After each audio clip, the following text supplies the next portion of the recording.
Today I want to talk about a video that D&D Beyond put out with the title How to Run Thrilling Spelljammer Ship Combat, with a title card that said Deadly Space Battles. I want to break down some of the advice that they give you in this video. We're going to talk about the good advice they give and the not so good advice. The core of my criticisms here really lands in the fact that they're trying to make the best out of nothing. And as many people in the Spelljammer D&D community have already talked about and realized, the book doesn't give us a lot to work with when it comes to Spelljammer combat. So when I saw this video, I was really intrigued. I was like, okay, what have I missed? I'm going to start with the bad advice. It's always good to do the bad news first. One of the first things that they discuss in this video is about the ballista and mangonel siege weapon. They talk about how these siege weapons do a lot of damage, but take a lot of time to reload. One of the solutions that one of the individuals throws out there for fixing this reloading problem is saying that you can have your familiar reload a ballista. And I mean, that's cute, but it depends on the kind of tone you want for your game.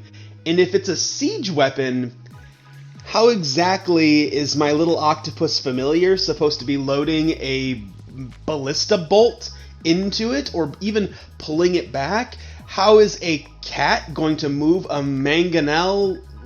So a mangonel is like a catapult. So how are they going to put this big rock into it? Sounds like a way of trying to just kind of get around the fact that there's nothing else valuable that your character could be doing. So on that note, one of the next pieces of advice they give, which is really not advice at all, it just says, sometimes it's better to use the weapons you have at your own disposal than it is the siege weapons. That's more of a flaw in the game rules, if you ask me.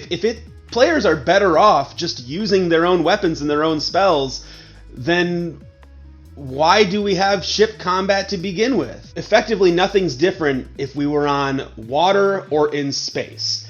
To be fair, second edition didn't even have rules with the 3D nature of space, but if you're not going to give us anything cool on the ship, then you would think that a massive company like Wizards of the Coast could have come up with something or developed some sort of team that was interested in putting together some sort of rules for more of a three-dimensional combat in space. But no, they just want us to ram our ship into other ships and go into standard combat because it's better to use the weapons and spells we've already been using for the past however many years 5th edition's been out. On that note, they also mention that if you want to ram a ship or an enemy, you don't actually have to have a ram on your ship to do so. Which, I mean, makes sense. You can go all mad pirate captain and crash your ship into another ship. Why is this the main strategy for all of this?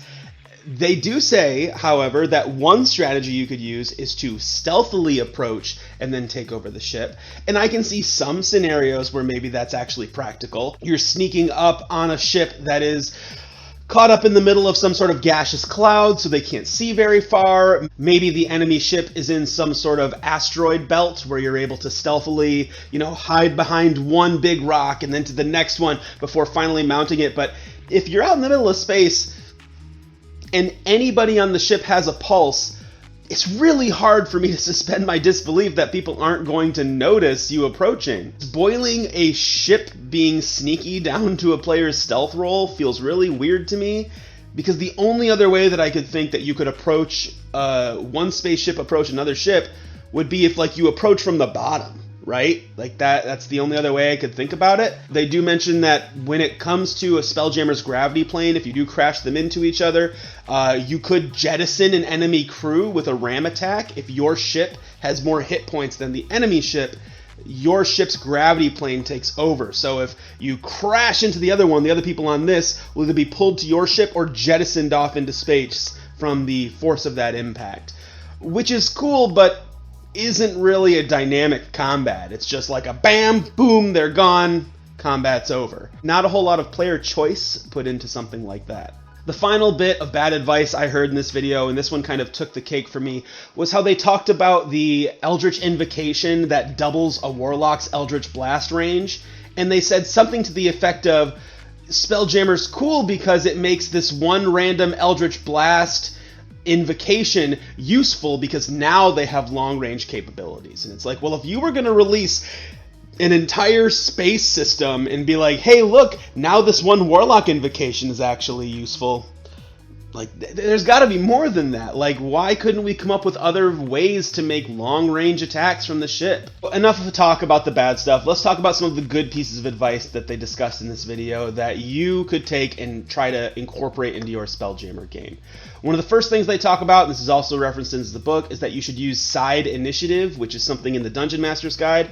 A lot of people in the community refer to it as group initiative. What that basically boils down to is both sides roll a d20, and whoever rolls the highest, it's just kind of like this group, and you just kind of go back and forth instead of having, 5 bad guys, their ship, 5 PCs, their ship. It can cause combat to bog down a bit, but again, and I know I'm in the good advice part of it, and I'm trying to be more positive, that doesn't lead to dynamic and interesting choices in combat. It just doesn't. Next piece of advice they give to Dungeon Masters is you don't want to make your Spelljammer ship combats feel like an endless volley back and forth, back and forth, back and forth, which, okay, but the solution to that isn't... Good advice. But the solution to that isn't to just, crash the enemy ship and go into standard combat. The solution to that should have been that Wizards of the Coast made interesting things for us to do besides volley back and forth. Okay, I promise this one's a solid piece of advice. And this is actually a good piece of advice for just all D&D combat. But you want to make sure that when your players get into that ship combat, they know what they're working towards in that combat. So are they trying to secure the enemy ship? Are they trying to destroy all life forms? Are they trying to get an item or escape from the combat altogether? If you give the players an interesting goal, that can make up for less interesting combat.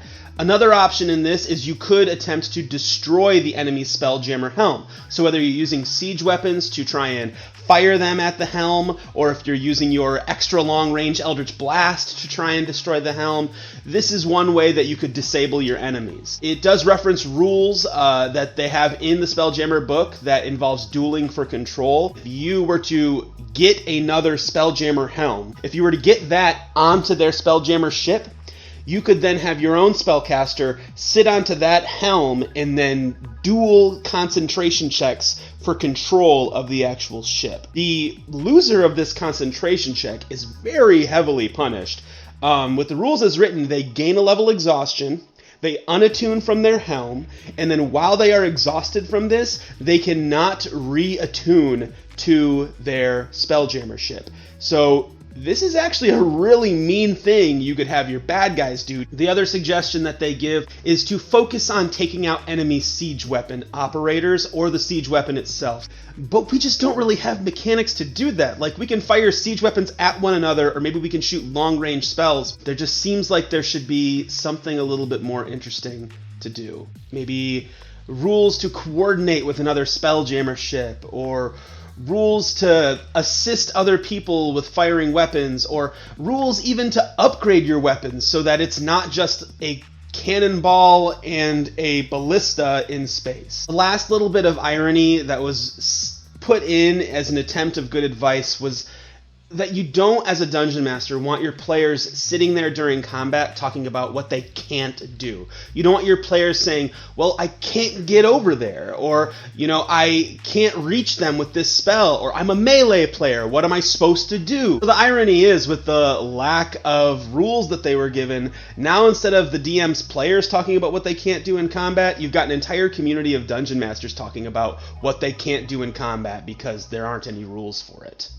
The other thing that they suggest is have the enemy ship or have your players organize a boarding party to engage melee characters who are bored of just sitting there, reload, aim, fire siege weapon, reload, aim, fire. Maybe a more interesting solution to this would have been to give certain abilities or to certain classes that can reload and aim faster. There's just so many more interesting and fantastical ways we could have made this spell combat more interesting, instead of just saying, like, yeah, you gotta get them into melee as soon as possible so that your close range players aren't bored of the ship combat. Look, I know this video took a bit of a negative turn, but at the end of the day, I just think Spelljammer is such a cool setting, and I know so many people are excited to play in it.